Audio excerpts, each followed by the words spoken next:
Back to our channel friends. मैं आप सबका अपने चैनल स्टॉक्स फॉर लाइफ पे बहुत स्वागत करता हूँ। एसटीएफएल फैमिली डे फिल्म बस बात की जाए हैप्पीएस्ट माइंड की तो फ्लैट कारोबार होता हुआ देखने को मिल रहा, बट इसी बीच में अपने लाइफ टाइम हाई से हैप्पीएस्ट माइंड जैसे अच्छे शेयर में गए 45% के आसपास करेक्शन हमें देखने को मिल चुकी है। तो अच्छे से पता है अभी गए निफ्टी आईटी के इंडेक्स में ही अच्छी खासी करेक्शन हमें देखने को मिल रही है, जहाँ पे टीसीएस सहित बहुत सारे आईटी के दिग्गज कंपनी में अच्छी खासी फॉल विटनेस होते हुए देखने को जरूर मिली। बट इसी बीच में गए एक बहुत बड़ा कंसर्न जो बहुत आम निवेशकों को लाइक कंसर्न करता है, रीजन साफ है बिकॉज इधर पे गाइस एफआईएस की होल्डिंग और डीएस की होल्डिंग काफ़ी कम होते हुए देखने को मिल रही है। पब्लिक की होल्डिंग गाइस हाईएस्ट एवर जरूर है, तो उसके पीछे कुछ वजह है। सिर्फ ऊपर से गाइस अगर आप शेयर होल्डिंग पैटर्न को पढ़ेंगे आपको कुछ क्लियर आइडिया नहीं मिलेगा। तो आने वाले कल में गाइस रोबोटिक्स की बात की जाए, एआई की बात की जाए और न जाने कितने सारे सेक्टर जो आने वाले कल का भविष्य है हैप्पीएस्ट माइंड उसमें काम करते हुए जरूर दिखलाती है। तो इसी बीच में गाइस तीन इधर पे बहुत बड़ी अपडेट्स है, उसका पता हम लोग लगाएंगे और उसके साथ ही साथ अभी के टाइम में स्ट्रैटेजी क्या होनी चाहिए मैं अपनी unbiased commentary crystal clear view के संग जरूर रखूंगा। चैनल फर्स्ट टाइम होंगे सब्सक्राइब कर सकते हैं इस तरह क्वालिटी कंटेंट को सबसे पहले एक्सेस करने के लिए। Now without delaying any for time let's begin. पता है कि जून क्वार्टर बहुत ही इंपॉर्टेंट होने वाला है। वेरियस कंपनी के Q1 के नंबर्स आएंगे, साथ ही साथ बहुत सारा कॉर्पोरेट इवेंट भी हमें देखने को मिलेगा और साथ ही साथ गैस इधर पे शेयर होल्डिंग पैटर्न में चेंजेस हमें देखने को मिल रहे हैं, जहाँ पे प्रमोटर की होल्डिंग अगर आप देखें 0.1% बहुत ही कम रिड्यूस होते हुए देखने को जरूर मिली है। मॉर्गन स्टैनली की बात की जाए, आपको पता है कि 800 के भाव पे एक बल्क डील देखने को जरूर मिली थी। तो ऑफकोर्स कैसे जो भाव हैं अपने आप में बहुत ही महत्वपूर्ण हो जाता है। बट इधर पर अगर आप देखिए सरप्राइजिंगली एफआईएस ने और डीएस ने दोनों ने गैस अपने प्रॉफिट को बुक किया है। एफआईएस की होल्डिंग की बात की जाए 4% के आसपास हमें देखने को मिल रहा है। पब्लिक होल्डिंग की बात की जाए 38% के आसपास देखने को जरूर मिल चुका है। तो अच्छे से पता है इसके पिछले कुछ समय से पब्लिक की होल्डिंग थोड़ी बहुत बढ़ते हुए देखने को मिल रही है। तो इसके पहले गैस हमने देखा है बहुत ऐसे होल्डिंग पैटर्न में जहाँ पब्लिक बहुत अगर एग्रेसिवली ट्रेड लेती है उसमें होल्डिंग बढ़ाती है तो कंपनी गैस 1 साल 2 साल 2.5 साल 3 साल परफॉर्म नहीं कर पाता है। बट ध्यान रखिएगा, आपको पता है कि 2020 में ही इनके आईपीओ हमें देखने को मिले थे और पब्लिक की जो उधर पे प्रेजेंस थी काफ़ी हद तक हाई थी, बिकॉज बहुत लोगों को 200 आईपीओ से ही अलॉटमेंट लगा था। तो ये पता होना बहुत ही इंपॉर्टेंट है कि जब आईपीओ आया था उसके बाद पब्लिक होल्डिंग कितनी थी और अभी के टाइम में 2 साल में डिफरेंसेस कितना हमें देखने को मिल रहा है उसको जज करना बहुत ही महत्वपूर्ण ज़रूर है। अगर आप देखें ऐसा नहीं है कि लाइक पब्लिक की होल्डिंग बहुत बढ़ गई है, ऑफकोर्स बढ़ती तो ज़रूर है, बट इसी बीच में अगर आप देखें सितंबर से जो आंकड़े हैं ये 32% के आसपास था, तो जिनका इस 2 साल में 6% के आसपास ही बढ़ता हुआ देखने को मिल रहा है। बट इधर पे जो सबसे बड़ा हाथ साफ किया है डीएस ने किया, बिकॉज डीएस को पता है कि आपको पता है कि डीएस ने हमेशा एक प्रॉफिट बुकिंग करने का मार्क छोड़ लिया। कभी भी उनको लगता है कि शेयर प्राइस काफ़ी ओवर वैल्यूड है या फिर बहुत भाग चुका है वो प्रॉफिट को बुक कर लेते हैं। तब कॉस एफ की होल्डिंग है 7 से 4% के आसपास है, तो 3% के आसपास ही ट्रिम हुई है। और आपको अच्छे से पता होना चाहिए कि जब आईपीओ अलॉटमेंट हुआ था तो उधर से गैस मल्टीबैग रिटर्न हैप्पीएस्ट माइंड्स ने दिए थे। इसीलिए गैस आपने देखा कि पिछले कुछ समय से कोई भी पब्लिक ने अपने माल को ऑफलोड नहीं किया एएसएम लिस्ट की वजह से। गैस 6-8 महीना इसमें कोई मूवमेंट हमें देखने को नहीं मिली, वरना गैस आईटी के बुल रन में 2021 के एंड तक हैप्पीएस्ट माइंड्स अच्छा पैसा बना के जरूर देता। तो मोटा मोटी अगर आप देखें तो 38% तो है, लेकिन ये जब आईपीओ से अलॉटमेंट हुई थी वहाँ से गैस 6% के आसपास स्टेक बढ़ता हुआ देखने को मिल रहा है। कभी कभी ऐसा होता है कि पब्लिक की होल्डिंग 5%, 7%, 10%, 20% से सीधा 40% होती है, तो एक बहुत बड़ा कंसर्न का मैटर ज़रूर होता है। ऑफकोर्स पब्लिक की होल्डिंग बढ़ी तो ज़रूर है, बट अगर आप देखें इनिशियल बेस से तो 6% के आसपास से उतार चढ़ाव हमें देखने को मिल रहा है। तो बहुत बड़ा कंसर्न मुझे दिखाई नहीं पड़ता, बिकॉज आने वाले कल में कैश उनके फ्यूचर्स हैं ये मुझे बहुत ही ब्राइट दिखाई ज़रूर पड़ते हैं।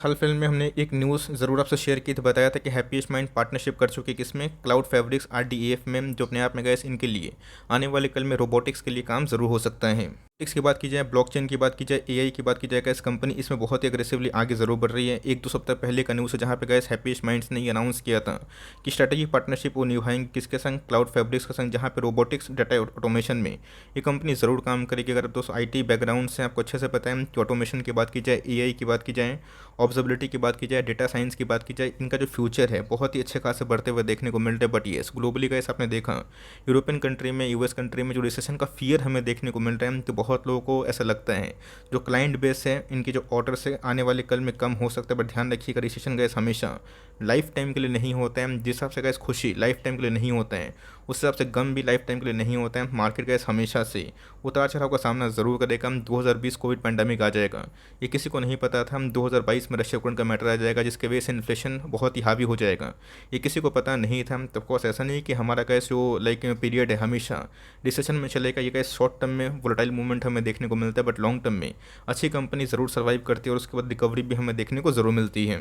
सभी की एक बहुत बड़ी अपडेट हमें देखने को मिल रही है, जहाँ पे हैप्पीएस्ट माइंड ने दोस्तों आज ही के दिन एक्सचेंजेस को इन्फॉर्म किया, जहाँ पे ये अपनी कैपेसिटी को बढ़ाने की बहुत ज़्यादा उम्मीद कर रहे हैं। आपको पता है कि जितनी भी IT कंपनी है उनकी जो वर्क फोर्स हैं वो बहुत ही हाई क्लास देखने को मिलते हैं। TCS की बात की जाए, इन्फोसिस की बात की जाए, विप्रो की बात की जाए, अगर आप IT बैकग्राउंड से आपको अच्छे से पता है कि बेंच पे बैठाते हैं, पैसा भी पे करते हैं, लेकिन काम नहीं करवाते हैं। रीज़न साफ है, बिकॉज आपको पता है कि वर्क फोर्स से भी बहुत सारे क्लाइंट्स अट्रैक्ट होते हैं जहाँ पे उनको लगता है कि बहुत ही कम अवधि में उनके जो बात की जाए जितने भी कॉन्ट्रैक्ट्स हैं और जितने भी उनकी जो डील्स है वो हो जाएंगे। तो इसी बीच में कैसे अपनी कैपेसिटी को बढ़ाने के लिए हैप्पीस्ट माइंड्स ने 2.4 लाख के आसपास स्क्वायर फुट की बात की जाए बेंगलुरु में इसको सेटअप करने का प्लान ज़रूर किया, जहाँ पे कैसे 1600 एम्प्लॉई को ये उस ऑफिस में शिफ्ट कर सकते हैं। एप्लीकेशन के माध्यम से अगर आप देखें तो इनके गाइस जो MD और CFO ने साफ साफ बताया है कि बहुत ही कम ब्याज दर पे बैंक से इन्होंने बॉर्डविंग्स ली है, जहाँ पे गाइस ये अपनी बैलेंस शीट को बहुत डिटोरेट नहीं करेंगे। आपको बताएं कि कभी भी गाइस कंपनी का लोन लेती है, उनकी bank balance of course profit and loss की बात की जाए, बैलेंस शीट की बात की जाए,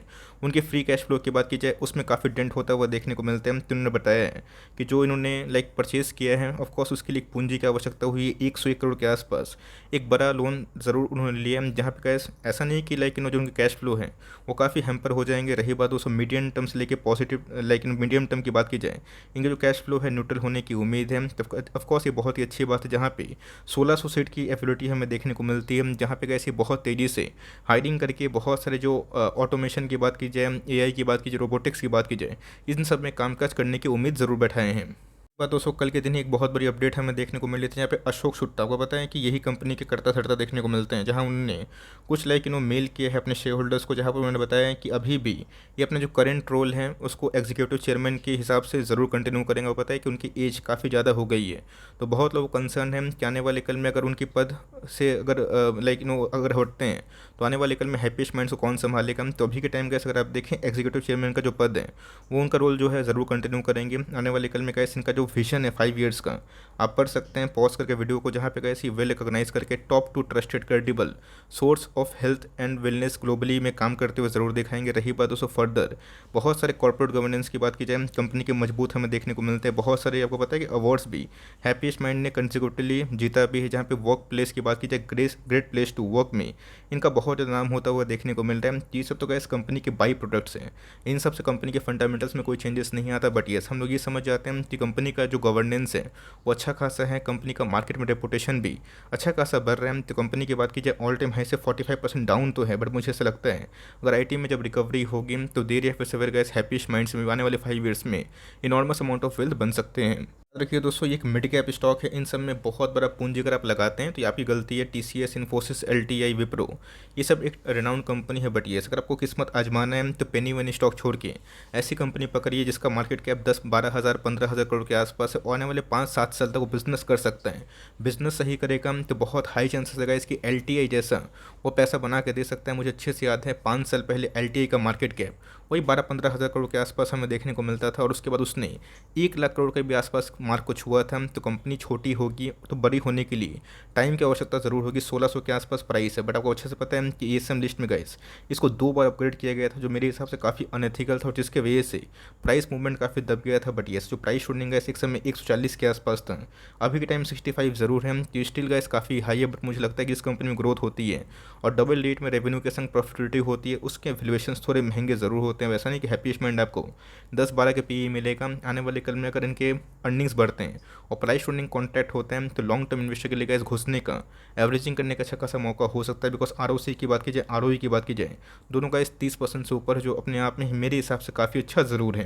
बात कंपनी के सेल्स की, सेल्स नहीं तो प्रॉफिट नहीं, प्रॉफिट नहीं तो फंडामेंटल नहीं। ध्यान रखिए कंपनी की अगर अर्निंग सही है, कंपनी का ठीक अर्निंग पेश कर रही है, प्रॉफिटेबिलिटी में दम है, तो आने वाले कल में प्राइस की चिंता आपको नहीं करनी होगी। पूरा मार्केट गिरेगा, इंडेक्स गिरेगा तो कोई भी स्टॉक गिरेगा। 2018 की बात की जाए ऑटो स्टॉक्स में प्रॉब्लम हुआ, 2020 तक गए पूरा पैसा उसने आधा किया, बट 2021 और 22 में आप देख सकते हैं कि ऑटो इंडेक्स फिर लाइफ टाइम हाई लगा रहा। और जिन्होंने एक बार पुश पैसा नहीं लगाया था, थोड़ा पैसा लगाया था, बायो इंडेक्स किया, एवरेजिंग किया, अपनी एवरेजिंग को मजबूत किया, 2 साल के बाद 3 साल के बाद जब सेक्टर रिवर्सल होता है तो वहाँ पे गैस कंपनी काफ़ी अच्छा परफॉर्म ज़रूर करती है। तो रही बात प्रॉफिटेबिलिटी की, तो लास्ट कुछ क्वार्टर के नंबर्स भी काफ़ी अच्छे ज़रूर थे। तो उन्होंने बताया भी है कि आने वाले एक क्वार्टर में शायद से इनको लगता है एट्रिशन का पीक बन जाएगा, वो तो गैस वक्त बताएगा। बट मेरे हिसाब से कंपनी फंडामेंटली अच्छी है, लॉस में बेचने की राय मैं बिल्कुल भी नहीं दूंगा। सिर्फ शेयर होल्डिंग पैटर्न में पब्लिक की होल्डिंग 38% के आसपास हो गई है। एक बहुत बड़ा कंसर्न लोगों को लग रहा है, बट मैंने क्या बताया, 20 के से अगर आप देखें इनिशियल पब्लिक ऑफरिंग में ही गाइस 32% के आसपास पब्लिक की होल्डिंग थी। तो अगर आप 2 साल में देखें तो 6% ही बढ़े हैं, तो ऑफकोर्स वो काफ़ी बढ़े ज़रूर है, बिकॉज हाल फिलहाल में ही एफ और डी ने काफ़ी स्टेक को ट्रिम किया। रीज़न भी साफ है, दिग्गज दिग्गज IT कंपनीज़ में एफ का स्टेक काफ़ी कम हुआ है, बिकॉज उनको ऐसा लगता है कि ग्लोबल स्लोडाउन की वजह से IT कॉन्ट्रैक्ट्स उतने अच्छे खासे नहीं मिलने वाले।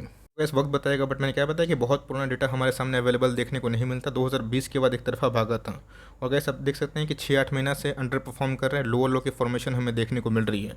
तो कहाँ जाके बॉटम आउट करेगा किसी को पता नहीं, बट अगर आप देखें वेज पैटर्न का आप ड्रॉ करें तो प्राइस एक रेंज पे जाके फंसा हुआ फील करता हुआ ज़रूर दिखाया। तो अगर ये 800 का लेवल तोड़ेगा, आने वाले कल में और ही पेन मिल सकता है, बट मेरे हिसाब से गैस वो एवरेजिंग करने का और लॉन्ग टर्म इन्वेस्टमेंट करने का एक अच्छा खासा मौका मिल सकता है। 5% के आसपास वेटेज अगर आप देख के चल रहे हैं तो अच्छी बात है। 5% से बहुत ज़्यादा वेटेज करना चाहते हैं तो 7% मैक्स टू मैक्स, बट बहुत लोगों को मैं देखता हूँ कि 20% 25% वेटेज देते हैं, तो गलत स्ट्रैटेजी है। 5% से ही स्टार्ट करें, बट येस बेस्ट बाइंग की बात की जाए 800 का प्राइस लेवल बहुत ही इंपॉर्टेंट है। बहुत बगैस इसने सपोर्ट के रूप में उसको निभाया भी है। तब चाहे तो इस कंपनी में लॉन्ग टर्म का भरोसा कर सकते हैं। अगर आपको स्केप्टिक फील हो रहा है, डर लग रहा है, तो कम से कम Q1 के नंबर्स देखें, कमेंट्री देखें, कंपनी एक्सपेंशन मोड में है, और इन्होंने बताया भी है कि जो 100 एकड़ का लोन मिला है इससे इनके बैलेंस शीट न्यूट्रल ही रहने की उम्मीद है। कैश फ्लो में बहुत बड़ा प्रॉब्लम नहीं होगा, बिकॉज कंपनी छोटी है। एक्सपेंशन करने के लिए एक पूंजी की आवश्यकता होती है, कंपनी बड़ी बनती है तो ही लोगों को समझ में आता है कि रॉक सॉलिड बैलेंस शीट है। टाइम देना पड़ता है। अभी भी गए अशोक साहब इनके चेयरमैन पद पे नियुक्त ज़रूर है, तो देखते हैं कि आने वाले कल में डेवलपमेंट कैसी है। आपके पास ही कंपनी है तो होल्ड करें। सारे के सारे IT स्टॉक्स कर रहे हैं, तो अगर आप सब में निकलना शुरू करें तो कहाँ पे गैस होल्ड करेंगे। तो सबका ख़राब पीरियड आता है, तो ये कंपनी का भी के टाइम ख़राब फेस है, बट येस एक बार रिसेशन का फिर हटेगा, चाहे वो 3 महीना के बाद हो, 6 महीना के बाद हो, साल भर के बाद हो, तो अच्छी कंपनी बाउंस बैक ज़रूर करेगी। तो यही मेरा व्यू है। आई होप मेरा व्यू अनबायस्ड है और आपके लिए हेल्पफुल भी है। कंटेंट सही लगा तो लाइक ज़रूर करिएगा। चैनल फर्स्ट टाइम होंगे तो सब्सक्राइब करके बेल आइकन को प्रेस करना भी ना भूलिएगा, वरना कोई नोटिफिकेशन आप तक नहीं पहुँचेगी। तो गाइस मिलते हैं जल्दी ही, तब तक के लिए bye. Thanks for listening friends, God bless you all.